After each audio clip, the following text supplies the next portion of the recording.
स्वागत है आप सभी का हमारे चैनल पर।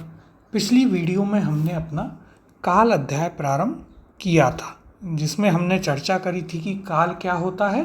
तो क्रिया के घटित समय को हम काल कहते हैं। फिर हमने काल के भेद देखे थे कि काल के 3 भेद होते हैं। कौन कौन से? वर्तमान काल, भूतकाल और भविष्य काल। फिर हमने इनके भी भेदों को देखा था कि वर्तमान काल के कितने भेद होते हैं। वर्तमान काल के 5 भेद हमने देखे थे। कौन कौन से? सामान्य वर्तमान, अपूर्ण या तात्कालिक या फिर आपका सातत्य वर्तमान, संदिग्ध वर्तमान, संभाव्य वर्तमान और आज्ञार्थक वर्तमान। फिर हमने भूतकाल के भेद देखे। तो भूतकाल के कितने? भूतकाल के 6 भेद। कौन कौन से? सामान्य भूत, आसन्न भूत, पूर्ण भूत, अपूर्ण भूत, संदिग्ध भूत और हेतुमद भूत। फिर हमने तीसरा भविष्य काल के भी 3 भेदों की बात की थी। कौन कौन से? सामान्य भविष्यत, संभाव्य भविष्यत और हेतुमद भविष्यत। इसके बाद हमने सामान्य वर्तमान और अपूर्ण वर्तमान की चर्चा करी, जहाँ सामान्य वर्तमान में मूल क्रिया की मूल धातु के बाद ता है, ती है, ते हैं, ती हैं आता है।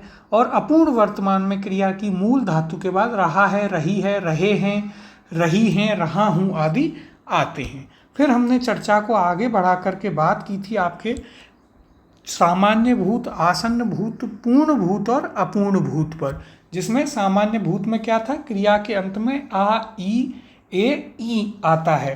फिर आसन्न भूत में सामान्य भूत की जो क्रिया है आ, ई, ए, ई के बाद में है या हैं आ जाता है। और पूर्ण भूत में सामान्य भूत की क्रिया यानी कि आ, ई, ए, ई के बाद में था, थी, थे, थी आता है।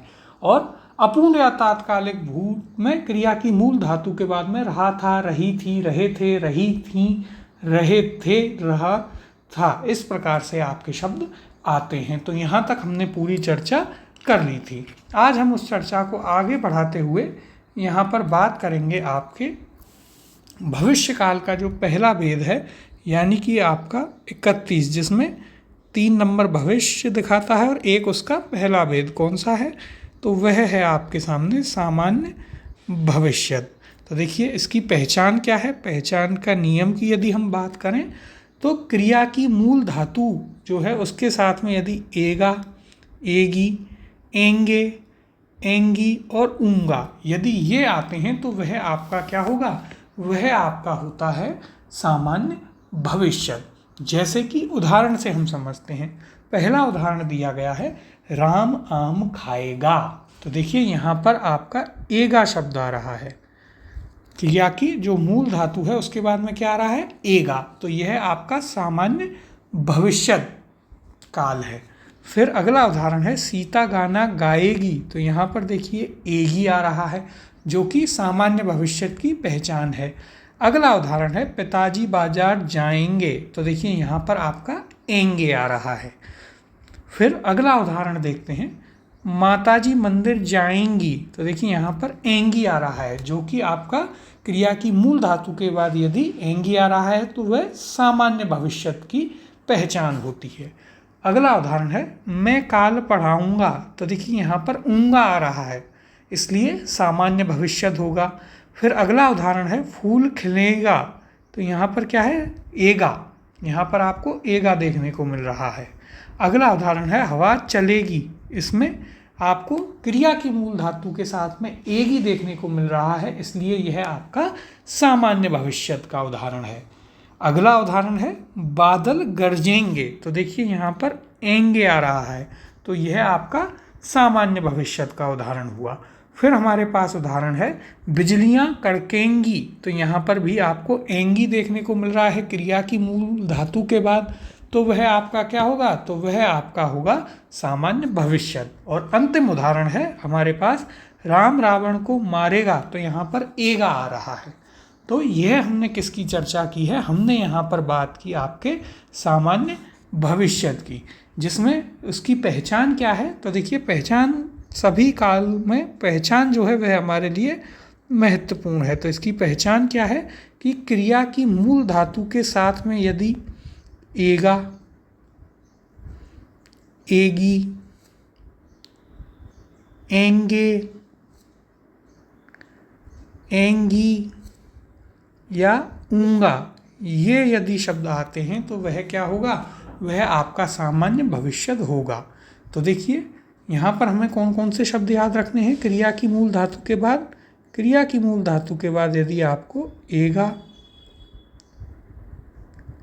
एगी, एंगे, एंगी और ऊंगा, यदि ये शब्द आपको देखने को मिलते हैं क्रिया की मूल धातु के बाद में, तो वह क्या होगा, वहाँ पर आपका सामान्य भविष्यद काल होगा। ये आपके लिए महत्वपूर्ण है। उदाहरण हमने क्या क्या देखे थे, पुनः देख लेते हैं उन्हें समझते हुए। तो देखिए राम आम खाएगा, तो यहाँ पर क्या है, यहाँ पर आपका एगा आ रहा है, यानी कि क्रिया की मूल धातु के बाद एगा आ रहा है, तो वह आपका सामान्य भविष्यद काल हुआ। फिर अगला उदाहरण था सीता गाना गाएगी, तो देखिए यहाँ पर क्या है, यहाँ पर एगी आया, इसलिए यह आपका सामान्य भविष्यद काल। फिर तीसरा उदाहरण था पिताजी बाजार जाएंगे, तो यहाँ पर क्या आया, यहाँ पर आपका एंगे आया है, इसलिए यह क्या है, इसलिए यह आपका सामान्य भविष्यत काल। अगला उदाहरण था माताजी मंदिर जाएंगी, तो देखिए यहाँ पर क्या था, एंगी, इसलिए यह आपका क्या होगा, यह होगा आपका सामान्य भविष्यत काल। फिर हमारे पास उदाहरण था मैं काल पढ़ाऊँगा, तो देखिए यहाँ पर क्या आया, यहाँ पर आया ऊँगा। और हम जानते हैं सामान्य भविष्यत में क्या होता है, क्रिया की मूल धातु के बाद एगा, एगी, एंगे, एंगी या ऊँगा हमें देखने को मिलता है, इसलिए यह आपका किस में आया, यह आपका आया सामान्य भविष्यत काल में।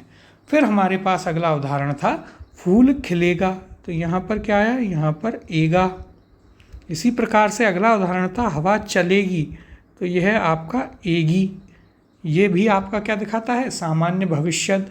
अगला उदाहरण क्या था, बादल गरजेंगे, तो यहाँ पर क्या था, यहाँ पर था आपके पास एंगे, इसलिए यह आपका सामान्य भविष्यत का उदाहरण हुआ। फिर हमारे पास अगला उदाहरण था बिजलियाँ कड़केंगी, तो यहाँ पर क्या था, यहाँ पर आया आपके एंगी, इससे पहचान होती है सामान्य भविष्यत की। और अंतिम उदाहरण हमने यहाँ पर देखा राम रावण को मारेगा, यानी कि यहाँ पर क्या प्रयोग में लिया गया, एगा आ रहा है, तो क्रिया की मूल धातु के बाद यहाँ पर एगा का प्रयोग है, इसलिए यहाँ पर क्या होगा, इसलिए यहाँ पर आपका सामान्य भविष्यत काल होगा। तो आपको यहाँ पर सामान्य भविष्यत काल जो है उसकी हमने चर्चा करी है, और यह आपको काफ़ी अच्छे से विस्तार में स्पष्ट रूप से समझ में आया होगा कि सामान्य भविष्यत काल क्या होता है और उसकी पहचान क्या होती है। अब हम चर्चा को आगे बढ़ाते हैं, और यहाँ पर देखिए हम बात करेंगे आपके अगले कौन कौन से दो कालों की। तो एक तो भूतकाल का जो छठवां भेद, अंतिम भेद था, वह कौन सा है, 26 आपका हेतु हेतु मद भूत, और 33 नंबर यानी कि भविष्य काल का तीसरा भेद जो कि कौन सा है, जो कि है आपका हेतु हेतु मद भविष्यद। तो यहाँ पर हम हेतु हेतु मद की चर्चा कर रहे हैं भूतकाल और भविष्यकाल दोनों में। तो देखिए हेतु हेतु मद भूत क्या कहता है, तो यह कहता है एक क्रिया का होना दूसरी क्रिया पर निर्भर, क्या है यहाँ पर, एक क्रिया का होना दूसरी क्रिया पर निर्भर करता है। दोनों ही हेतु हेतु मद और हेतु हेतु मद भविष्यत, भूत और भविष्यत दोनों में ही एक क्रिया का होना दूसरी क्रिया पर निर्भर करता है। पहले हम चर्चा करेंगे यहाँ पर हेतु हेतु मद भूतकाल की। तो देखिए इसमें क्या होगा, इसमें वाक्य के मध्य में और अंत में इन शब्दों का प्रयोग होगा जिनसे आपको पता चलेगा कि यहाँ पर आपका हेतु हेतु मद भूतकाल है। तो यह इसकी पहचान है हेतु हेतु मद भूतकाल की, जो कि आपके लिए महत्वपूर्ण है। और हेतु हेतु मद भूत और हेतु हेतु मद भविष्य दोनों ही काफ़ी महत्वपूर्ण है, तो इन्हें हम आराम से समझते हुए चलते हैं। तो देखिए वाक्य के मध्य में जब हेतु हेतु मद भूत की हम बात करेंगे तो वाक्य के मध्य में किन शब्दों का प्रयोग होगा, ता, तो, और अंत में ता, यानी कि ता तो ता। फिर देखिए एक तरफ मध्य और फिर अंत में, फिर या तो ता तो ता, फिर ती तो ती, ती तो ता, ते तो ते, ते तो ता, ते तो ती।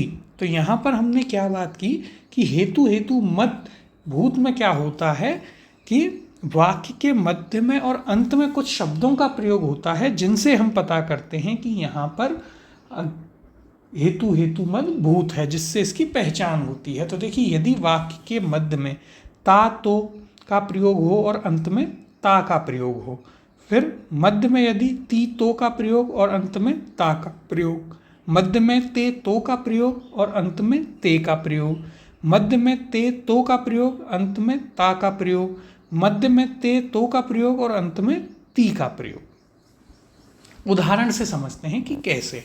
तो एक तो हमें याद रखना है कि एक क्रिया का होना दूसरी पर निर्भर करेगा और इन शब्दों का हमें प्रयोग देखने को मिलेगा। ये बहुत ही महत्वपूर्ण है। उदाहरण से समझते, वह पढ़ता तो पास हो जाता। तो देखिए यहाँ पर ता तो ता।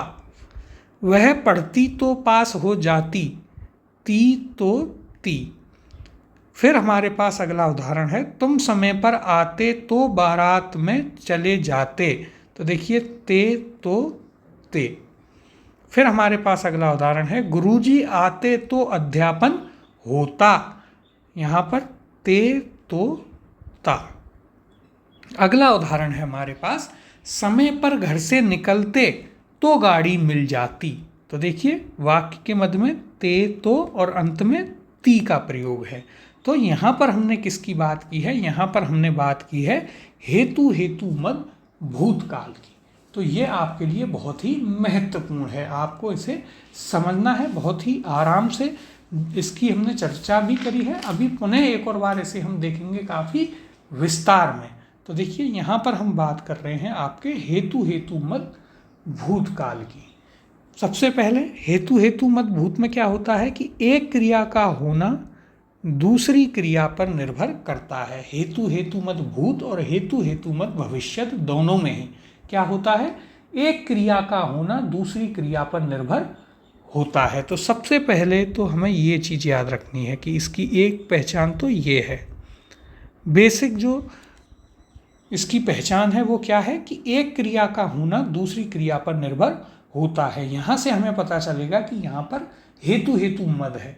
अब भूत है या भविष्य, वो हमें उसकी पहचान अलग से करनी है। तो देखिए यहाँ पर जो हेतु हेतु मद भूतकाल है उसकी पहचान के लिए क्या नियम है कि वाक्य के मध्य में कुछ शब्दों का प्रयोग होगा और वाक्य के अंत में यदि कुछ इन शब्दों का प्रयोग आपको देखने को मिले तो वहाँ क्या होगा, वहाँ होता है आपका हेतु हेतु मद भूतकाल।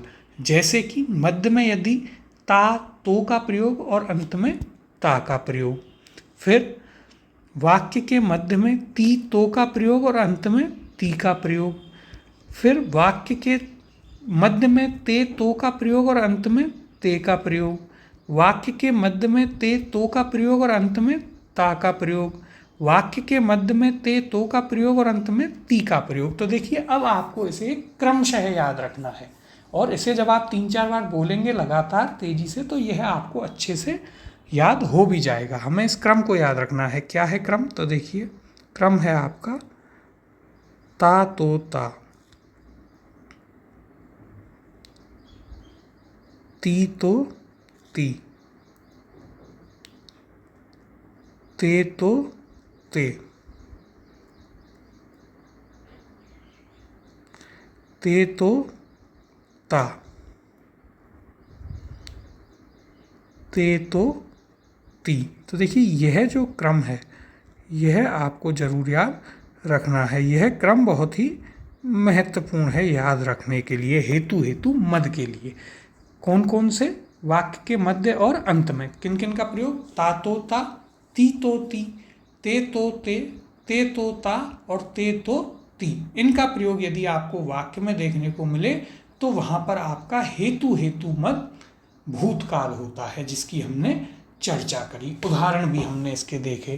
तो देखिए इसके उदाहरण क्या क्या देखे। पहला उदाहरण था वह पढ़ता तो पास हो जाता। तो देखिए यहाँ पर आपको क्या देखने को मिल रहा है, यहाँ पर हमें ता तो ता का प्रयोग देखने को मिल रहा है। यहाँ पर ता, ये आपका तो और ये अंत में ता। तो देखिए यहाँ पर आपको ता तो ता का प्रयोग देखने को मिला। तो यह आपका हेतु हेतु मद भूतकाल हुआ। इसी प्रकार से हमने दूसरा उदाहरण देखा, वह पढ़ती तो पास हो जाती। तो यहाँ पर आपको किसका प्रयोग देखने को मिला? यहाँ पर हमने देखा ती तो ती। और यदि ता तो ता, ती तो ती, इनका प्रयोग हमें वाक्य में मिलता है तो वह क्या होता है? वह होता है आपका हेतु हेतु मद भूतकाल। फिर हमारे पास तीसरा उदाहरण था, तुम समय पर आते तो बारात में चले जाते। तो देखिए यहाँ पर किसका प्रयोग किया गया वाक्य में? यहाँ पर प्रयोग किया गया आपका ते तो ते का। फिर इसी प्रकार से अगला उदाहरण था हमारे पास, गुरुजी आते तो अध्यापन होता। तो देखिए यहाँ आप देख रहे हैं इन सभी उदाहरणों में क्या हो रहा है, एक क्रिया का होना दूसरी क्रिया पर निर्भर है। तो वहाँ से हमें पता चल रहा है कि हेतु हेतु मद है। अब हेतु हेतु मद भूत है या भविष्य, वह कैसे पता करेंगे? तो वह हमने बात करी कि इन शब्दों के प्रयोग से। यहाँ पर ता तो ता, ता ती तो ती, ते तो ते तो ता, ते तो ती, इनका प्रयोग हो रहा है। तो ये आपके क्या हैं? ये आपका हेतु हेतु मद भूतकाल है। जैसे यहाँ पर हमने इस उदाहरण में देखा, गुरुजी आते तो अध्यापन होता। तो देखिए यहाँ पर अध्यापन होने की जो क्रिया है वह किस पर निर्भर है? गुरुजी के आने पर। तो यहाँ पर पहला इससे हमें पता चला कि हेतु हेतु मद है। और यहाँ पर आपका किसका प्रयोग किया गया है? यहाँ पर ते तो ता का प्रयोग किया गया है। इसलिए यह किस में आया? इसलिए यह आया आपके हेतु हेतु मद भूतकाल में। फिर हमारे पास अंतिम उदाहरण था, समय पर घर से निकलते तो गाड़ी मिल जाती। तो देखिए यहाँ पर गाड़ी मिलने की जो क्रिया है वह किस पर निर्भर है? समय पर निकलने पर। इससे हमें पहचान होती है कि यहाँ पर क्या है? यहाँ पर आपका हेतु हेतु मद है। लेकिन भूत है या भविष्यत, ये हमें कैसे पता चलेगा? तो यहाँ पर हमने देखा किसका प्रयोग है? यहाँ पर है आपका ते तो ती का प्रयोग। और यदि इनका प्रयोग है तो यह आपका क्या होगा? यह होगा आपका कौन सा? हेतु हेतु मद भूतकाल। तो यहाँ पर आपको हेतु हेतु मद भूत जो है काफ़ी अच्छे से स्पष्ट हुआ होगा। बहुत ही अच्छे से, आराम से और विस्तार में आपको यह समझ में आया होगा। अब हम बात करते हैं आपके अगले काल की, जो कि है हेतु हेतु मद भविष्यत। तो देखिए हेतु हेतु मद में एक चीज़ हमें याद रखनी है। पहली पहचान हेतु हेतु मद की कैसे है? तो वो होगी यदि एक क्रिया का दूसरी क्रिया पर निर्भर होना वहाँ पर देखा जाए, तो वहाँ से हमें पता चल जाएगा कि हेतु हेतु मद है। अब हेतु हेतु मद भूत का तो हमने देखा कि किन शब्दों से पता चलेगा, लेकिन हेतु हेतु मद भविष्यत का कैसे पता चलेगा? तो देखिए इसकी पहचान क्या है? तो यहाँ पर महत्वपूर्ण है आपके लिए पहचान। इसकी पहचान क्या है? कि वाक्य के मध्य में और अंत में हमें इन शब्दों का प्रयोग देखने को मिलेगा। तो देखिए वाक्य के मध्य में किन किन का प्रयोग? गा तो और अंत में गा का, यानी कि गा तो गा।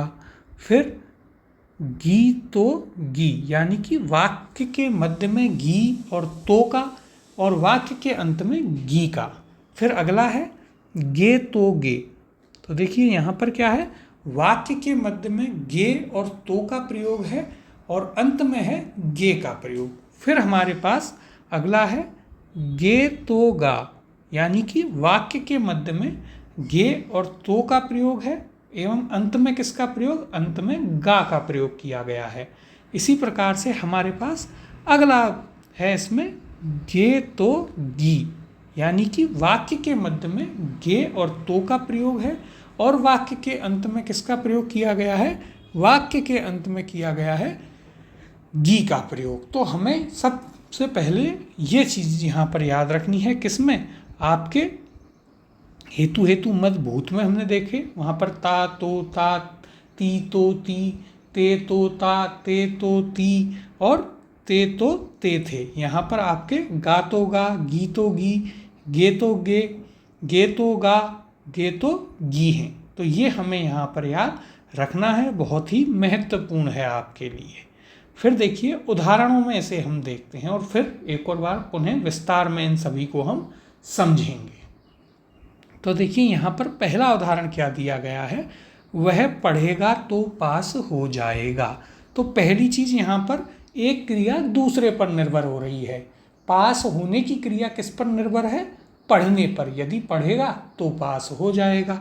तो यहाँ पर देखिए पहले गा, फिर तो और अंत में गा का प्रयोग किया गया है, यानी कि यहाँ पर क्या है, हेतु हेतु मद भविष्यत काल है। फिर हमने अगला उदाहरण देखते हैं, वह पढ़ेगी तो पास हो जाएगी। तो यहाँ पर भी देखिए एक क्रिया दूसरे पर निर्भर है। वह कब पास होगी, जब वह पढ़ेगी। तो और यहाँ पर इससे हमें पता चला हेतु हेतु मद है, और गी तो गी, इससे पता चलता है कि यहाँ पर आपका क्या है, यहाँ पर आपका हेतु हेतु मद भविष्यत है। फिर हमारे पास अगला उदाहरण है, तुम समय पर आओगे तो बारात में चले जाओगे। तो देखिए यहाँ पर सबसे पहले बारात में जाने की जो क्रिया है वह किस पर निर्भर है, समय पर आने पर। तो इससे हमें पता चलता है कि एक क्रिया का होना दूसरी क्रिया पर निर्भर है, इसलिए यहाँ पर हेतु हेतु मद होगा। अब भूत होगा या भविष्य, वह हम शब्दों से पता करेंगे। तो देखिए तुम समय पर आओगे, तो यहाँ पर गे तो बारात में चले जाओगे, तो यहाँ पर गे तो गे का प्रयोग है, इसलिए यह आपका हेतु हेतु मद भविष्य में आएगा। फिर हमारे पास अगला उदाहरण है, गुरुजी आएंगे तो अध्यापन होगा। तो यहाँ पर देखिए अध्यापन कब होगा, उसका पूर्ण होना कब, किस पर निर्भर है, गुरुजी के आने पर। यदि गुरुजी आएंगे तो ही अध्यापन होगा। तो यहाँ पर इससे हमें पता चला कि हेतु हेतु मद है। अब भूत है या भविष्यत, वह कैसे पता करेंगे, तो उसके लिए देखिए पुनः देखते हैं, गुरुजी आएंगे तो यहाँ पर गे तो अध्यापन होगा। तो यहाँ पर गे तो गा का प्रयोग किया गया है, इसलिए यह आपका हेतु हेतु मद भविष्यत में आएगा। फिर हमारे पास अगला उदाहरण है, समय पर घर से निकलोगे तो गाड़ी मिल जाएगी। यहाँ पर गाड़ी मिलने जो है वह किस पर निर्भर कर रहा है, तो वह निर्भर कर रहा है समय से निकलने पर, यानी कि यहाँ पर कौन सा होगा, हेतु हेतु मद। और भूत एवं भविष्यत पता करने के लिए हम क्या करेंगे, शब्दों का प्रयोग देखेंगे। जैसे समय पर घर से निकलोगे, तो गे तो और गाड़ी मिल जाएगी, तो गे तो गी का प्रयोग यहाँ पर किया गया है, इसलिए यह आपका हेतु हेतु मद भविष्यत काल है। तो देखिए यहाँ तक जो हमने चर्चा की वह आपको समझ में आई होगी। पुनः देखते हैं हेतु हेतु मद भविष्यत को, बहुत ही महत्वपूर्ण है दोनों हेतु हेतु मद। पहला हम देख चुके हैं हेतु हेतु मद भूत, जहाँ पर एक क्रिया का होना दूसरी क्रिया पर निर्भर है, और वाक्य में कुछ शब्दों का प्रयोग हमें मिलता है, जैसे ता तो ता, ती तो ती, ते तो ते तो ता और ते तो ती, जिनसे हमें पता चलता है कि यहाँ पर हेतु हेतु मद भूत है। अब भविष्यत में कौन कौन से शब्द आते हैं, तो देखिए वाक्य के मध्य में और वाक्य के अंत में यदि हमें निम्न शब्दों का प्रयोग मिले तो वह आपका क्या हो जाएगा, हेतु हेतु मद भविष्यत काल हो जाएगा। जैसे पहला सेट क्या है, पहला है आपके पास गा तो गा, दूसरा क्या है, दूसरा है गी तो गी,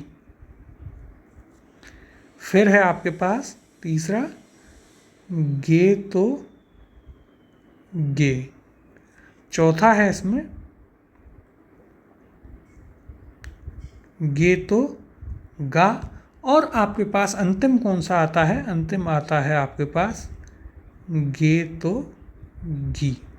ये आपको जरूर याद रखने हैं, ये आपके लिए सर्वाधिक महत्वपूर्ण है। यहाँ पर हेतु हेतु मद भविष्यत में एक क्रिया दूसरे पर निर्भर करेगी, उससे पता चलता है कि हेतु हेतु मद है।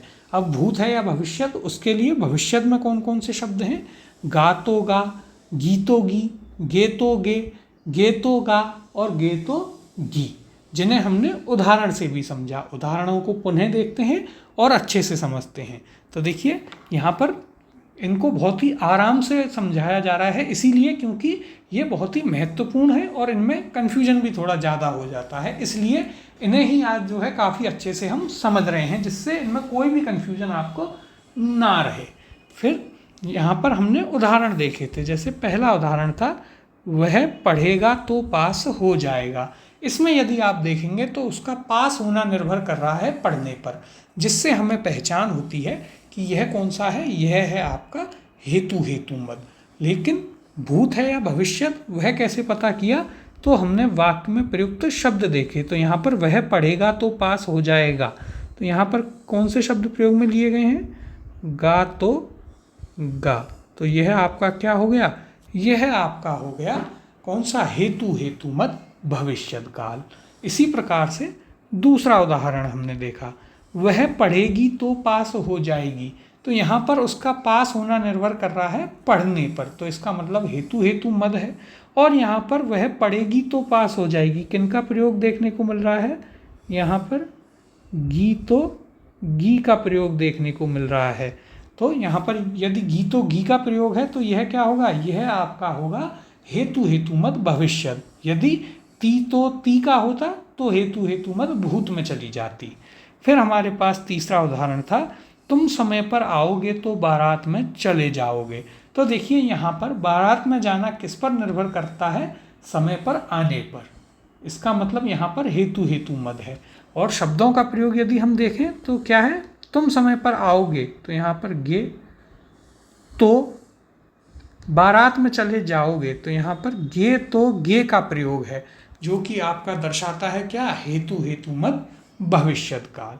फिर हमारे पास चौथा उदाहरण था, गुरुजी आएंगे तो अध्यापन होगा। तो यहाँ पर देखिए अध्यापन होना किस पर निर्भर कर रहा है?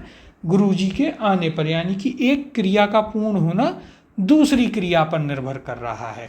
तो और यहाँ पर शब्दों का कौन से का प्रयोग किया गया है? यहाँ पर प्रयोग में लिए गए हैं गुरुजी आएंगे, तो यहाँ पर गे तो अध्यापन होगा, तो यहाँ पर गे तो गा का प्रयोग किया गया है, जो कि क्या दर्शाता है?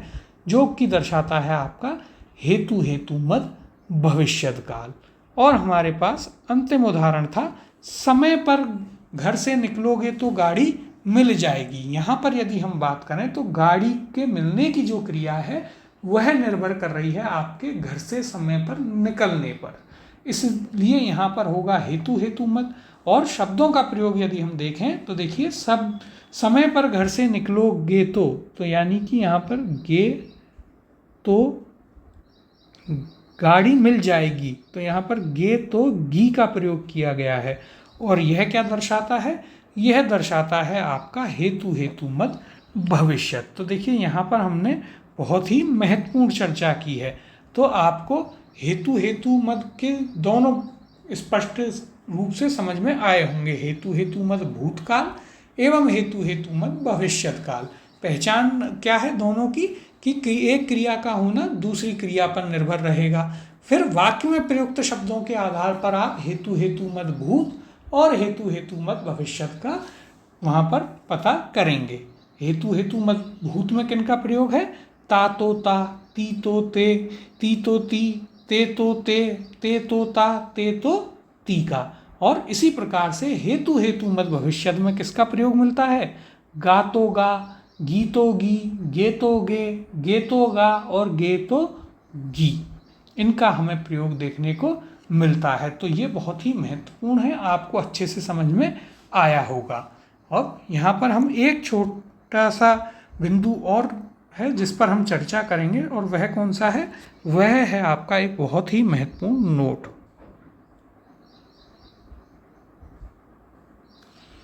तो देखिए नोट क्या कहता है आपसे? नोट कह रहा है, ये आपके लिए महत्वपूर्ण है। नोट कह रहा है कि हेतु हेतु मद भूत और भविष्यत। हेतु हेतु मद दो प्रकार से होता है, एक भूत हेतु हेतु मद भूतकाल और एक हेतु हेतु मद भविष्यत। यदि आप बात करें तो इनकी वृत्ति कौन सी होती है? संकेतार्थक वृत्ति। वृत्ति अध्याय हम कर चुके हैं, इसीलिए वे अध्याय पहले कराए गए थे, जिससे आपको काफ़ी स्पष्ट रूप से समझ में आए जब हम आगे चर्चा करें यहाँ पर। तो